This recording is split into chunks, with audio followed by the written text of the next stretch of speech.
హోంమంత్రి అనితపై సెటైర్ చేశారు రోజా. ఫ్రస్ట్రేషన్ లో ప్రెజెంటేషన్ ఇచ్చారని విమర్శించారు. నువ్వు హోంమంత్రివా యాంకర్వా అన్న ఆమె పిల్లలు వావ్ అంటారని యాంకరింగ్ చేస్తోందని వావ్ బాణాలు సంధించారు.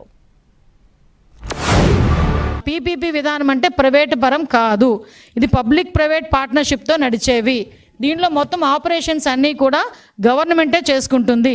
కేవలం కన్స్ట్రక్షన్ ఇన్ఫ్రాస్ట్రక్చర్ డెవలప్మెంట్ అక్కడ అందులోని ఆపరేషన్స్ అంటే ఆపరేషన్స్ వేరు, అంటే అందులో ఉన్న ఫ్యాకల్టీస్ వాళ్ళ తాలూకు జీతభత్యాలు వీటికి సంబంధించి అంటే ఓవరాల్గా 33 years తర్వాత కూడా గవర్నమెంట్ హ్యాండ్ ఓవర్ చేసుకునే బిల్డింగ్స్ అవి. పీపీపీ అంటే ప్రైవేటీకరణ కాదు అని అనిత అంటుంది.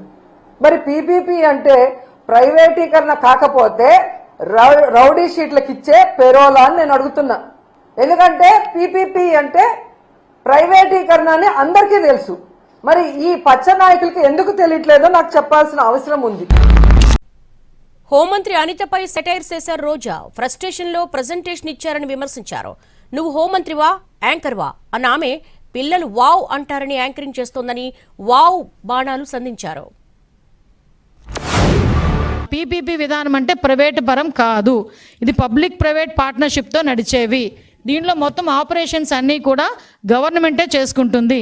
కేవలం కన్స్ట్రక్షన్ ఇన్ఫ్రాస్ట్రక్చర్ డెవలప్మెంట్ అక్కడ అందులోని ఆపరేషన్స్ అంటే ఆపరేషన్స్ వేరు, అంటే అందులో ఉన్న ఫ్యాకల్టీస్ వాళ్ళ తాలూకు జీతభత్యాలు వీటికి సంబంధించి అంటే ఓవరాల్గా 33 years తర్వాత కూడా గవర్నమెంట్ హ్యాండ్ ఓవర్ చేసుకునే బిల్డింగ్స్ అవి. పీపీపీ అంటే ప్రైవేటీకరణ కాదు అని అనిత అంటుంది.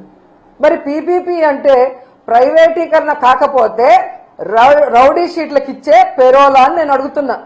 ఎందుకంటే పీపీపీ అంటే ప్రైవేటీకరణ అని అందరికీ తెలుసు. మరి ఈ పచ్చ నాయకులకి ఎందుకు తెలియట్లేదో నాకు చెప్పాల్సిన అవసరం ఉంది.